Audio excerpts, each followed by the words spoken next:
Magandang umaga po muli. Ito po si Bishop Fred Riego ng Solid Rock Bible Baptist Church at narito tayo sa ating programa, Ebanghelyo, ang tanging kapangyarihan ng Diyos sa kaligtasan. Ito po ay nasusulat sa Romans chapter 1 verse 16, sapagkat hindi ko ikinakaya ang Ebanghelyo ni Kristo, sapagkat ito ang kapangyarihan ng Diyos sa kaligtasan sa bawat isa na sumasampalataya, una sa Hudyo at gayon din sa Griego. Ngayong umaga po ang ating pag-uusapan ay what is the difference between regeneration and reformation? Ano ba ang pagkakaiba ng regeneration at reformation?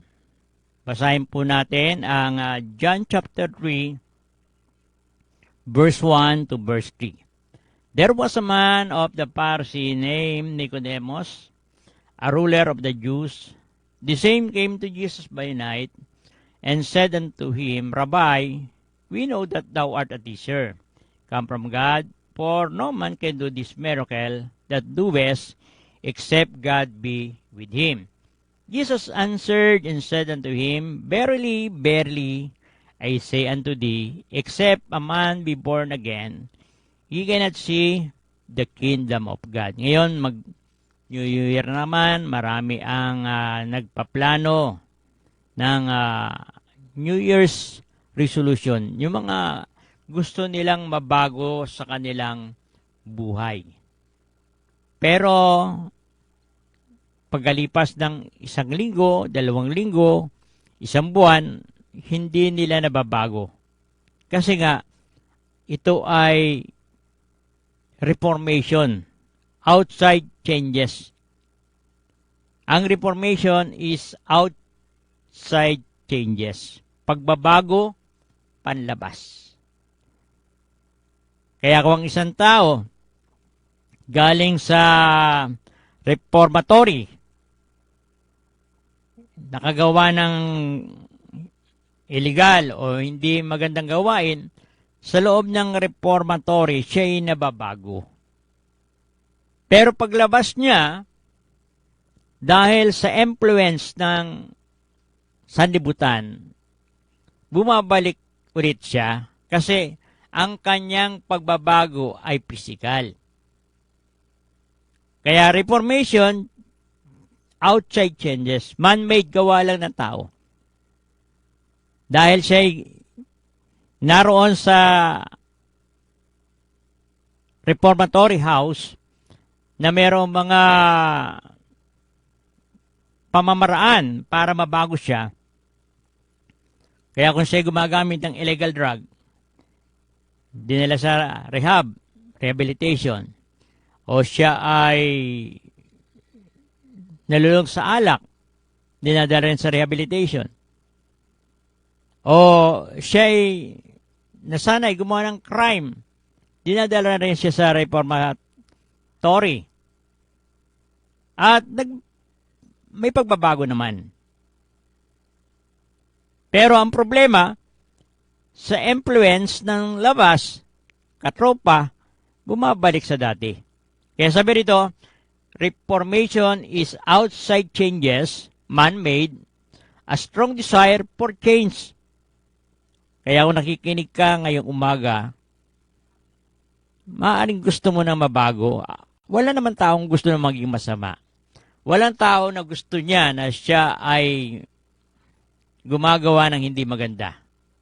Pero sabi sa Proverbs 16:25, there is a thing that seemeth right unto a man, but the end thereof is a way of death. May mga bagay na tila tama, tila maganda, pero ang bunga ay kapahamakan. Kaya mahalaga na maunawaan natin ang reformation at ano ba ang regeneration. Sabi po doon sa Romans 3:23, for all have sinned and come short of the glory of God, sapagkat lahat ay nagkasala at hindi nakaabot sa kaluwalhatian ng Diyos. At sabi sa Romans 6:23, ang bayad ng kasalanan ay kamatayan. Subalit ang regalo ng Diyos, buhay na walang hanggan. Kaya nga mayroong Pasko kasi si Kristo nagkatawang tao. At lagi natin inulit, Hindi mahalaga yung araw. Ang mahalaga, isang araw, ipinanganak ang ating Panginoon. Hindi man kayo maniwala sa araw, pero dapat maniwala kayo na isang araw ipinanganak si Kristo. Namatay sa krus para bayaran ang ating kasalanan. Kaya, mahalaga po na maunawaan natin na kaya nagkatawang tao si Kristo, namatay sa krus para bayaran ang ating kasalanan. Ngayon, anong dapat gawin ng tao? Tanggapin lang. Romans 6:23, ang bayad ng kasalanan ay kamatayan, subalit ang regalo ng Diyos, buhay na walang hanggan. Paano tatanggapin ang regalo? Romans 10:9, kung ipapahayag ng iyong bibig na si Jesus ay binuhay ng Diyos mula sa mga patay, ikaw ay maliligtas. Gusto magbago? Tanggapin mo ng genuine na pagtanggap si Kristo. Hindi lamang sa bibig, sa puso. Kailangan totoo. Sabi ko nga, kung nag-i-invite ka sa pagkain, hindi salita lang. Bigyan mo ng pinggan, bigyan mo ng kutsara. Yan ang totoong nag-invite. Ngayon, pag tinanggap natin si Kristo, hindi salita lang, sa puso talaga. Sabi sa Romans, o sa John 8:47, ang sa Diyos, nakikinig na salita ng Diyos. Ang hindi sa Diyos, hindi makikinig. Kaya ano man ang ginagawa mo, dapat nakikinig ka ng salita ng Diyos. Kaya kung hindi ka pa nakatitiyak na ikaw ay sa langit pupunta, tanggapin mo ang libreng kaligtasan na inaalok ng Panginoon. Ito ang dakilang regalo ngayong Kapaskuhan na matatanggap mo, hindi na ubos kasi buhay na walang hanggan.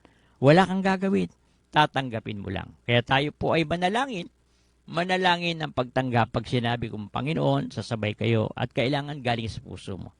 Kahit kayo nagmamaneho, pwede kayong tumanggap. Huwag nga lang kayo pipikit. Pwede naman sumabay kayo habang nagmamaneho sa isip, sa puso. Oh. Yung mga walang ginagawa, pwede silang pumikit. Pero kung may ginagawa, hindi naman kailangan pumikit. Kaya sumabay kayo sa maikling panalangin ng pagtanggap. Maaari tinanggap mo na si Kristo pero parang alanganin pa, hindi pa totoo, wala pa yung kapahayagan na totoong tinanggap mo si Kristo. Kaya kung hindi ka patiyak, sumabay ka sa maikling panalangin at kailangan galing sa puso. Pag sinabi nating Panginoon, sasabay kayo. Panginoon, sa umagang ito, inaamin ko po na ako'y makasalanan, walang magagawa kung wala ka sa buhay ko. Nagsisisi ako sa aking kasalanan. Tinatanggap kita na aking Panginoon at sariling tagapagligtas. Ikaw nawa ang maghari sa buhay ko. Sa pangalan ni Kristo Jesus. Amen. Ngayon, kapag tinanggap natin si Kristo, naroon ang tinatawag na kapahayagan na tayo ay totoong tumanggap. Kaya sabi sa John 8:47, ang sa Diyos, nakikinig ng salita ng Diyos. Ang hindi sa Diyos, hindi makikinig. At kapag totoong pagtanggap mo, yan ang tinatawag na regeneration. Ano ba yung regeneration? Complete change inside and outside. Naalala ko na naman si Bishop Red Dison. Pumanaw na po siya, kaibigan natin. Siya po ay mayor ng mga mayor sa Bilibid. Kapag may nagba-Bible study, hinahagis niya ng bato do sa Bilibid. At hindi naman umaangal sa kanya yung mga preso kasi siya ay mayor ng mga mayor. Ibig sabihin, siya yung pinakamataas sa mga mayor. Kaya kahit anong pagagawin niya, hindi lang umiimik yung mga sanggano, mga tinatawag na masasama. Pero may nagtuturo na salita ng Diyos. Kaya yung mga nasa loob, dati masama sila sa paningin ng tao, pero naging mabait at tama sa paningin na ng Diyos. Kasi binago sila ng Panginoon. Kaya isang araw, may nag-Bible study ulit sa loob at may hawak siyang siguro gapalad na bato malaki. At hahagisin na naman niya. Pero dahil hinahagis niya, malayo, hindi niya naririnig kung ano pinag-uusapan. Pero nung araw na yon ay sabi niya, mabuti kaya pakinggan ko muna. Ano ba kaya yung sinasabi nung nagsasalita? Kaya dala-dala niya yung malaking bato, palapit siya ng palapit, hindi niya maintindihan. Hanggang sa namalaya niya, naroon na siya sa harapan. Hawak-hawak niya yung malaking bato. At yung mga preso, mga siga, mga masasamang loob, nakatingin lang sa kanya, walang umaangal kasi siya ngayong mayor na mga mayor. Pero maya-maya, na mag-invite yung pastor, kung sino gusto tumanggap kay Kristo, siya yung isa sa umiiyak na tumanggap kay Kristo. At mula noon, nakikinig na siya ng salita ng Diyos at nabago ang buhay niya. Isipin niyo, double murder case. 2 habang buhay na pagkabilanggo ang kanyang sentensya. Pero sa biyaya at habag ng Diyos, siya'y nakalaya.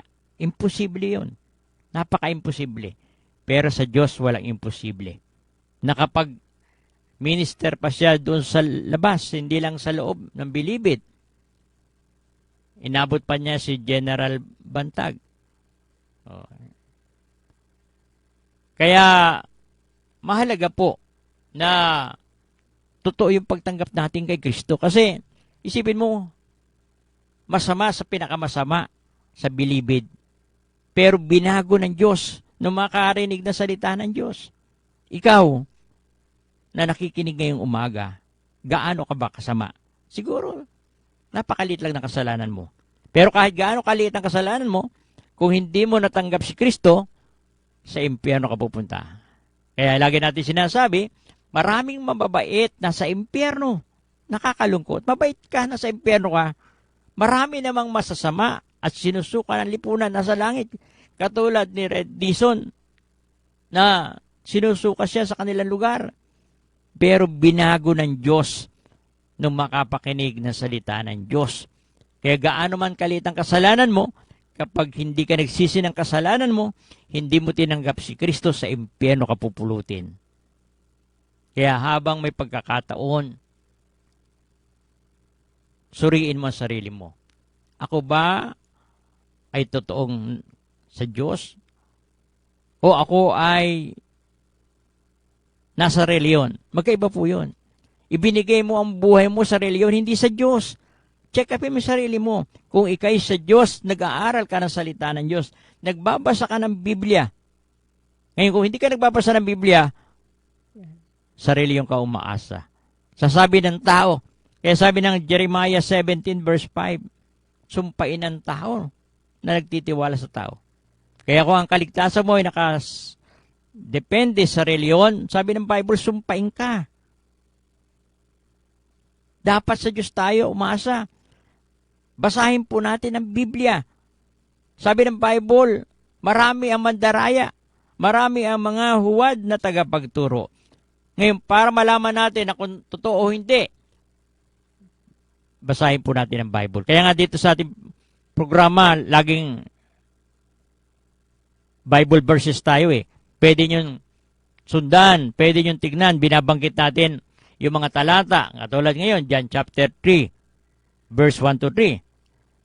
Binanggit natin ang Romans 3:23, Romans 6:23, Romans 10:9. Basahin niyo po ang Bible. Malalaman niyo kung totoo ang aking sinasabi. Malalaman niyo na hindi ko kayo niloloko. Ngayon, kung wala kayong Bible, nakikinig lang kayo, madadaya kayo ng mga reliyon. Kaya, tanungin mo yung sarili mo, ako ba'y sa Diyos? Sinasabi mo sa Diyos ka, pero hindi ka nakikinig ng salita ng Diyos. Ang sabi ng Bible, ang sa Diyos nakikinig ng salita ng Diyos. Ngayon, kung hindi ka nakikinig at sarili yung ka lang nakikinig, hindi totoong sa Diyos ka, ikay makareliyon. Religyoso ka, pero hindi ka sa Diyos. Sapagkat ang sa Diyos, nakikinig ng salita ng Diyos. Kaya tanungin natin sarili natin. Maraming mga tao religyoso. Maraming mga tao maka-Diyos, pero hindi anak ng Diyos. John 1:12, datapwat ang lahat ng sa kanya'y nagsitanggap ay pinagkalooban niya sila ng karapatan. Karapatan ng pagiging anak ng Diyos. Sa makatwid bagay sumampalataya sa kanyang pangalan. Kaya sabi sa 1 John 5:14, and this is the confidence that we have in Him. If we will ask according to His will, He hears us. Kaya magtiwala tayo sa Diyos. Lalo na sa ating bansa. Nakakalungkot, maraming mga tao gusto masira ang bansa natin. Dahil sa kanilang layunin, na sila ang mamuno, sila ang manungkulan, pero gusto nila sirain ang ating bansa. Huwag po kayo makikinig sa mga sumisira ng ating bansa. Ipanalangin natin ang ating mga leader. Ipanalangin natin ang Pangulo. Lahat ng mga nanunungkulan sa pamahalaan. Sapagkat isang bansa lang tayo. Sino ba ang magmamahal sa ating bansa? Kundi tayo. Kaya huwag natin sirain ang ating bansa. Ipanalangin natin ang ating mga leader. Ipanalangin natin na sila'y gabayan ng Panginoon upang mapamahalaan ng maayos. Huwag puro pagre-rebelde. Wala pong naitutulong yung pagre-rebelde. Pwede naman sabihin kung ayaw mo. May kalayaan naman tayo. Kaya nga tawag sa atin, demokrasyang bansa. Pwede tayo magsalita, pero hindi dapat tayo manira. Hindi dapat tayo sumira. Kundi magsabi lang tayo kung ayaw natin ng mga bagay niya. Malaya naman tayo. Hindi ka naman ikukulong kung magsalita ka ng tama. Freedom of speech. Pero sirain at mungkahi ka ng tinatawag na pag-aalsa, yun ang masama. Kasi labag yun sa saligang batas. Pwede mo sabihin direkta, hindi ka sang-ayon. Pero dahil demokrasya, hindi mabibilang ang iyong boses kung nag-iisa ka. Kasi demokrasya nga, kung sino nakakarami, yun ang nasusunod. Pero na-voice out mo yung gusto mong sabihin. Pero yung sirain mo, nakakalungkot. Maraming mga sumisira sa ating bansa. Hindi na nga nakakatulong, sumisira pa. Hindi ugali ng may Diyos yun. Kaya kung isa ka sa mga sumisira sa ating bansa, tanungin mo kung ikitong sa Diyos. Kasi ang sa Diyos, sabi doon sa Romans 13, ating ipanalangin at ating respetuhin, ating sundin ang namumuno sa atin. Ngayon, kung hindi mo sinusunod yon, sabi sa Bible, nilalabag mo ang salita ng Diyos. Kaya, tanongin mo sarili mo, sa Diyos ka ba o nagaanyo ka lang na tupa? Nagaanyo ka lang na anak ng Diyos, pero ikaw ay isang lobo na maninila. Dapat makita sa ating buhay na tayo ay sa Diyos. Wala tayong pakialam sa politika. Hindi natin tinitignan kung anong kulay. Ang tinitignan natin, sino ba yung nakaupo na dapat nating ipanalangin. Hindi tayo nakatingin sa mga politiko. Nakatingin tayo sa salita ng Diyos. Nasabi ng salita ng Diyos sa Romans 13, igalang natin ang mga namumuno. At yun ang ating ginagawa. Pinapanalangin natin sila. Nire-respeto natin sila. Ngayon, kung magkamali sila, meron naman tayong batas na sinusunod. Pero wala sa ating kamay ang tinatawag na kapangyarihan upang gawin yon. Meron tayong Diyos na buhay na kapag mali ang ginawa ng isang namumuno, mananagot siya sa harapan ng Diyos. Kaya sabi po rito, regeneration, complete change inside and outside. God made. Yung isa, man-made. Yung reformation, gawa ng tao. Ang regeneration ay gawa ng Diyos. Kaya kausap ng Panginoong Hesus si Nicodemo. Sabi niya, katotohanan sinasabi ko sa iyo, maliban na ang tao ay panganak na muli, hindi niya makikita ang kaharian ng Diyos. Kaya ang ibig sabihin ng regeneration ay yung kapanganakang muli. Kaya yung kapanganakang muli o born again, hindi religion yun. Ay, hindi ako born again. Ang sabi ng Bible, hindi ka papasok sa kaharian ng langit kung hindi ka born again. At ang born again, hindi religion. Ang born again ay personal na ugnayan natin sa Diyos. Kaya pag totoo yung pagtanggap natin sa Panginoon, tayo ay ipapanganak na muli sa kaharian ng Diyos. Hindi po yung reliyon. Kaya wag po kayong madaya.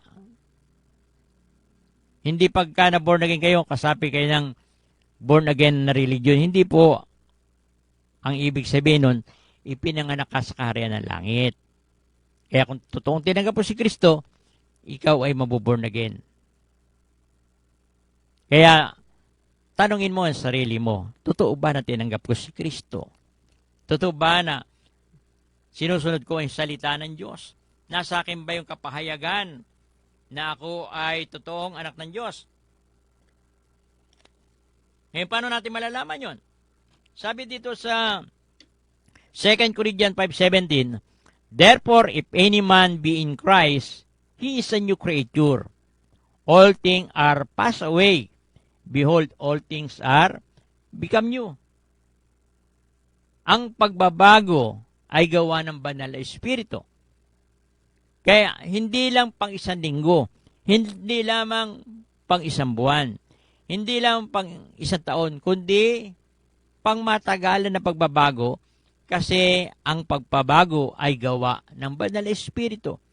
Change made by the Holy Spirit. Kaya kung dati kang rebelde, babaguhin ang puso mo. Magiging taga-suporta ka sa pamahalaan. Kung dati kang masama, hindi ka na masaya na gawin ng masama, binago ka na. Kaya sabi diyan, 2 Corinthians 5:17, therefore, if any man be in Christ, he is a new creature. All things are passed away. Behold, all things are become new. Ngayon, yung mga katropa, diba? Kapag ka ikay galing sa Reformation Center, may pagbabago ka, panlabas.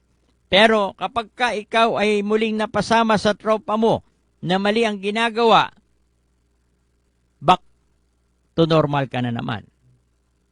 Pero kung ikaw na-regenerate, yung mga katropa mo, unti-unti hiwalay sa'yo. Kasi hindi ka na masaya na naglalasing o nagiinom. Hindi ka na masaya na ikaw ay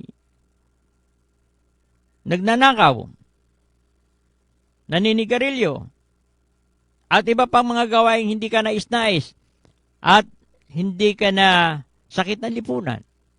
Kaya yung mga katropa mo na dati masaya kasama ka, unti-unti hihiwalay sila. Sabi nga, ang langis at tubig, hindi kailanman magsasama. Paghaluin mo yan, hindi talaga magsasama yan. Ganon din ang anak ng Diyos at anak ng kadiliman. Hihiwalay at hihiwalay sila. Kaya halimbawa, kasama kanila, sila na yung lumalayo.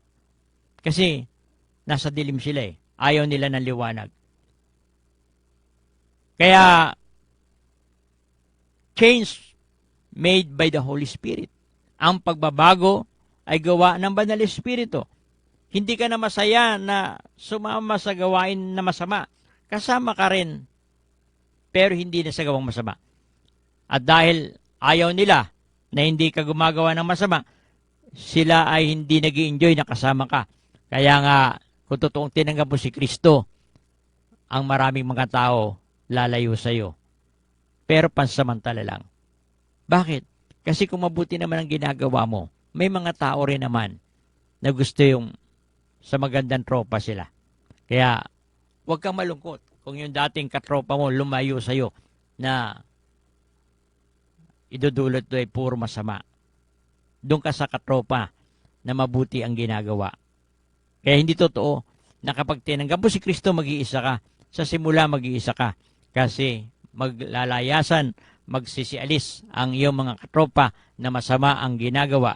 Pero papalitan niya ng Diyos ng katropa na mabuti ang ginagawa.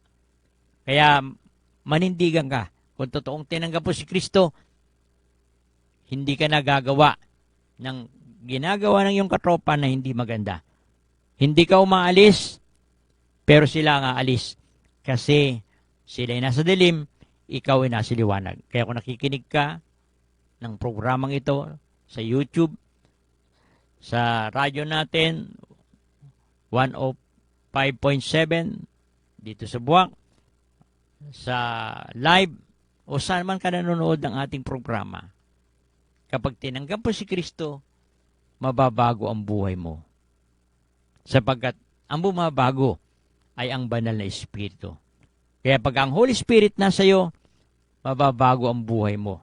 Kung dating namumuhay ka sa kasalanan, nabubuhay ka sa pandaraya, namumuhay ka sa pagnanakaw, namumuhay ka sa ilegal na gawain, ngayon hindi ka nagagawa ng mga bagay na masama kasi hindi ka na masaya.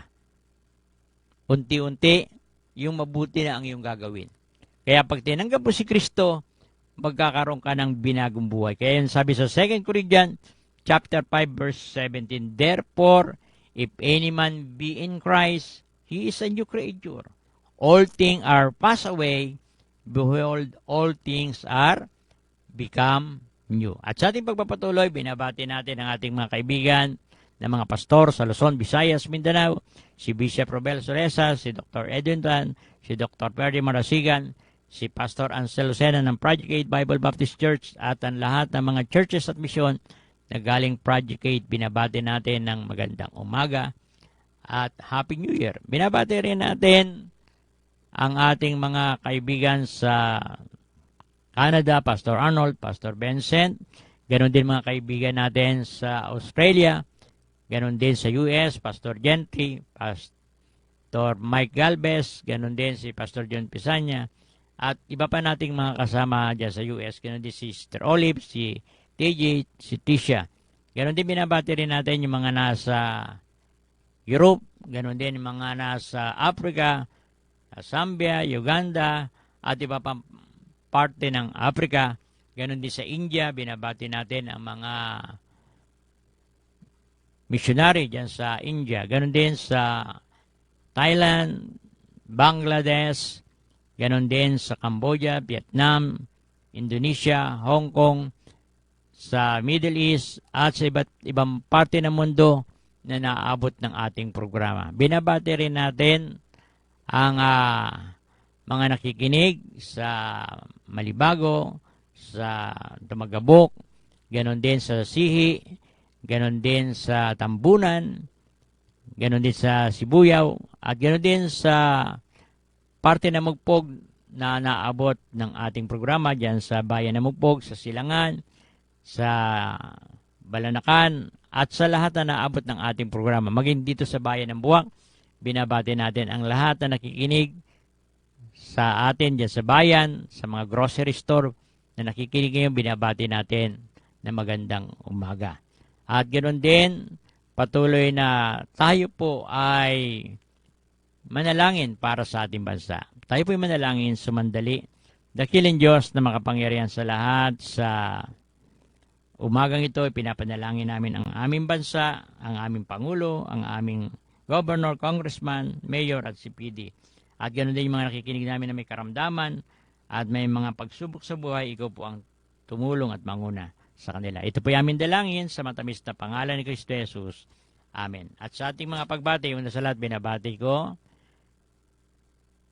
si Mama, si Sister Jenny, ganoon din si Jemima, si Roland, si Sophia, si Joy, si Jabe, si Sia, si Ian, si Jaylin, si Parge, si Ledor, ganoon din si Argel, si Cristel, si Kim, at lahat na member ng Solid Rock Bible Baptist Church. Binabati ko rin si Ate Raquel, si Kuya Jimmy, si Ate Babe, si Elizabeth, si Chel, si Nunoy, si Susan, si Clark, si Blaine, si Jam, at si Oliver. Ganoon din si Ate Alice, si Ate Annie, si Ingo, si Eleanor, si Jefferson, at si Emily. Binabati rin natin mga kaibigan natin pastor dito sa Marinduque. Ganoon din si PD, Kernel, Cornelio, si Taneda Jr., ang Batch 81 ng Malindig Institute, ang PBAID, ang Spin Media, ang Dibili Alumni, ang Buwak at Mugpog Fire Station, ang Buwak at Mugpog MPS, ganon din ang mga taga Motor Trade, ang mga taga Rossi Motors, ganon din ang Team PD or Saul, ganon din ang Team Daniel, Moses, ganon din mga taga HPG. Binabati rin natin ang mga taga MSWDO, ang taga PSWDO, ganon din ang Team Moses, ganon din binabati rin natin si Ma'am Mercy, si Ma'am Ella, ganon din binabati rin natin si Ma'am Magkawili, si Tatang Oka, si Ma'am Lorna Naling, ganon din ang mga tricycle driver at jeepney driver, ganon din yung mga tagapakinig natin dito sa Buwak, sa Mugpog, at sa Torios, at sa iba pang lugar, ganon din sa mga nanonood sa YouTube, Marinduque News, ganon din ang Cable Channel 3, ganon din ang mga taga-mobile force, yung ating mga kapitbahay sa Tampus, yung mga kasama natin Lupon, at binabati rin natin ang lahat ng ating mga listeners. At ito po muli si Bishop Fred Riego na nag-aanyaya sa inyo every Sunday 9 to 12, at Wednesday 6:30, Friday 6:30, at every Saturday 11 to 11:30. At yung ating partnership, yung ating GCash number, huwag niyong kalilimutan, 09955436598. Magandang umaga at ang pagpapala ng Panginoon ang sumating lahat.